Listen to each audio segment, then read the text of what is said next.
निराकार गुरु गुरु रे निर्गुण गुरु सृष्टिकार। श्री स्वामी समर्थ। स्वामी महाराज तुमच्या मनातील सर्व चांगल्या इच्छा पूर्ण करोत एवढी स्वामींच्या चरणी प्रार्थना करते आणि आजच्या व्हिडिओला सुरुवात करते। तर मित्रांनो, पितृपक्ष हा चालू झालेला आहे। तर या पितृपक्षामध्ये आपल्याला गाईला ही एक वस्तू खाऊ घालायची आहे।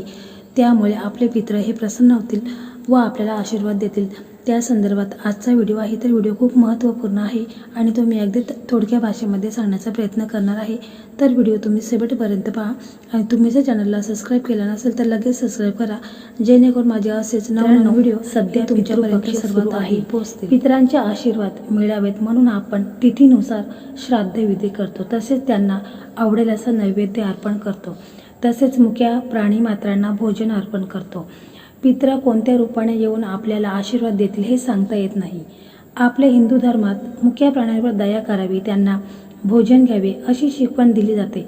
आपण झाडांचे वनस्पतीचे पूजन करतो, त्याचप्रमाणेच नागपंचमीला नागाचे, बैल पोळ्याला बैलाचे, श्राद्धाच्या वेळी कावळ्यांचे, या सर्वांचेच पूजन करून त्यांचे आभार व्यक्त करतो। आपण कासवालाही देव मानतो, गाईला तर आपण माता म्हणतो।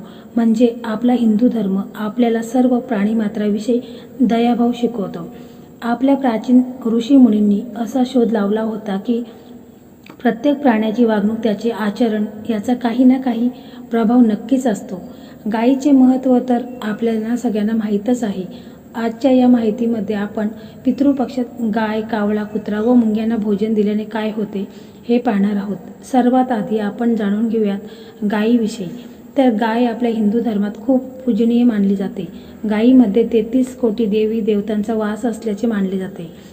असे मानले जाते की 84 लाख युनिकून जन्म घेऊन आत्मा गायीच्या रूपात शेवटचा जन्म घेते। म्हणजेच गाय लाखो युनिकूनपैकी असा एक भाग आहे जेथे आत्मा स्थिर होते व पुढील युनिक सज्ज होते। ज्या जागेवर आपल्याला आपले घर बांधण्याची इच्छा आहे अशा ठिकाणी देखील 15 दिवस गायीला व वासराला बांधले जाते, म्हणजे ती जागा पवित्र होते असे मानले जाते।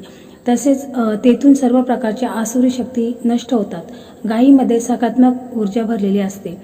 तसेच मित्रांनो, शास्त्रानुसार पितृपक्षात पंचबलीच्या माध्यमातून श्राद्धासाठी तयार केलेल्या 5 विशेष प्रकारच्या सजीवांना खाऊ घालण्याचा नियम आहे।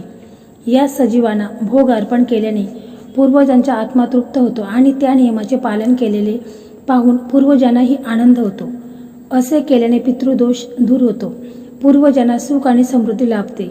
यासाठी सर्वप्रथम 5 भागामध्ये शिजवलेले अन्न वाढा, सर्वांचे वेगवेगळे मंत्र जपा, प्रत्येक भागावर अक्षता सोडून पंचबली समर्पित करा।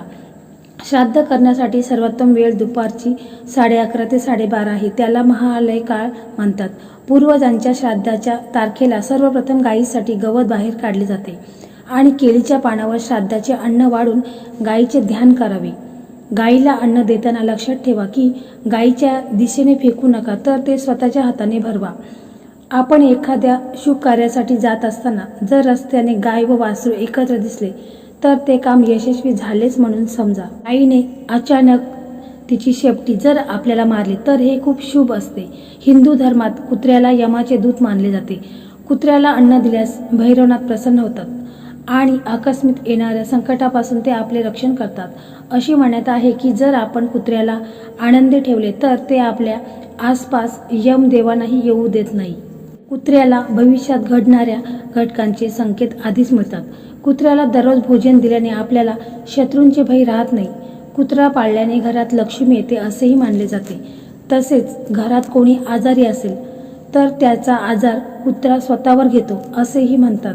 कुत्रा पाळल्याने केतू ग्रहाचा प्रभाव, अशुभ प्रभाव नष्ट होतो। पितृपक्षात कुत्र्याला गोड पोळी खायला देणे खूप शुभ असते। कावळ्याला आपले पित्र मानतो। पुराणामध्ये आलेल्या कथेनुसार कावळ्याने अमृताची चव चाखली होती, म्हणून अशी मान्यता आहे की कावळ्याचा मृत्यू कधीही नैसर्गिक होत नाही। आजारपण, वृद्धपकाळ यामुळे कावळ्याचा मृत्यू होत नाही, तर कावळ्याचा मृत्यू आकस्मिकच होतो। कावळ्यालाही भविष्यात घडणाऱ्या घटकांचे संकेत आधीच मिळतात। पितृपक्षात कावळ्याला भोजन देणे म्हणजे आपल्या पितरांना भोजन दिल्याप्रमाणे आहे। तर कावळ्याला भोजन दिल्याने कितीतरी प्रकारचे फायदे होतात। कावळ्यांना भोजन दिल्याने सर्व पित्तर दोष व काल सर्प दोष निघून जातात. शनिदेवांना प्रसन्न करण्यासाठी कावळ्याला भोजन द्यावे, कारण कावळा हा शनिदेवाचा पाहुणा नक्कीच आहे. घराच्या उत्तर दिशेला कावळा कावकाव करीत असेल तर घरात लक्ष्मीचे आगमन होते. पूर्व दिशेला कावळा कावकाव करीत असेल तर शुभ वार्ताहर कानावर पडते. तर पश्चिम दिशेला ओरडत असेल तर वाईट बातमी ऐकायला मिळते. कावळ्याला भोजन दिल्यास हरिषट व शत्रूचा नाश होतो. आता जाणून घेऊया मुंग्यांविषयी. आपण मुंग्यांना एक छोटासा जीव मानतो, परंतु आपण त्यांना जास्त महत्त्व देत नाही.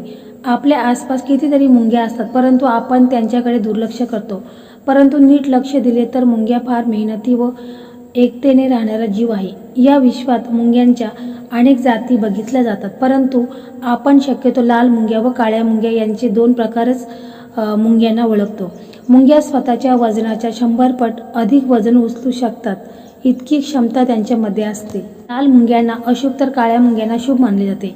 परंतु या दोन्ही प्रकारच्या मुंग्यांना फार पूर्वीपासून भोजन म्हणून पीठ टाकण्याची परंपरा चालत आली आहे. पितृपक्षात एकदा तरी मुंग्यांना पिठात साखर घालून ते भोजन म्हणून दिल्यास व्यक्ती सर्व प्रकारच्या बंधनातून मुक्त होतात.